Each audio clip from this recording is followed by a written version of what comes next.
இரு துணிகளை இணைக்கிறது. அதில் கவுண்டர் சீம் அப்படின்னு சொல்லணும். இப்போ இந்த ஒரு துணி இருக்குது, இந்த ஒரு துணி இருக்குது, இதை இணைக்க போகிறோம். பொதுவாக இணைக்கணுன்னொன்னே 2 துணியோட நல்ல பக்கத்தை உள்ளே வச்சு இந்த ஓரமாக 1 சென்டிமீட்டர் தள்ளி தைப்போம். இப்போது இந்த கவுண்டர் இணைப்பு எப்படி அப்படின்னா, அப்படி சேர்க்க சொல்லலை. இந்த துணி இப்படி வருது, இந்த துணி இப்படி வருது, தரை இருக்குது, மடிக்க வேண்டியது இல்லை.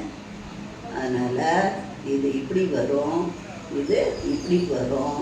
ஒன்று மேலே ஒன்று உட்கார வச்சு இந்த காரை பக்கத்தில் ஒரு தையலும், அப்புறம் இங்கிட்டு திருப்புனா இந்த கரை பக்கம் ஒரு தையலும் போட்டுட்டோம்னா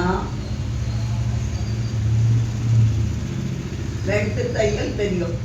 நல்ல பக்கமும் சரி, தவறான பக்கமும் சரி, 2 தையல் தெரியும். நல்லா தட்டையாக இருக்கும், ஊத்தாது. சில கனமான துணியில் மடித்து தைக்க முடியாது.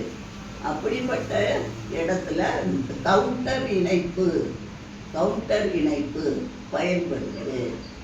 இது எந்தெந்த இடத்துல எல்லாம் தைக்கலான்னா, இப்போ ஒரு ரூம் இருக்குது, டாக்டர் கிளினிக் இருக்குது, டாக்டருக்கும் பேஷண்ட்டுக்கும் இடையில ஒரு ஸ்க்ரீன் போடணும், அந்த ரூமை பாதியாக்கணும் அப்படின்னு நினச்சோம்னா மேலே கம்பி கட்டி அங்கேருந்து 2 மீட்டர் 2.5 மீட்டர் நீளத்துக்கு 2 பீஸுகளை இணைச்சோம்னா இது ஒரு ரூமை 2ஆக பிரித்து காட்டும்.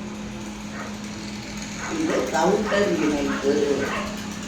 அதனால் நல்லா பயன்படும். உடைகளுக்கு பயன்படாது, மற்ற இடத்துகளுக்கு இது பயன்படும். அவ்வளோதான். நன்றி.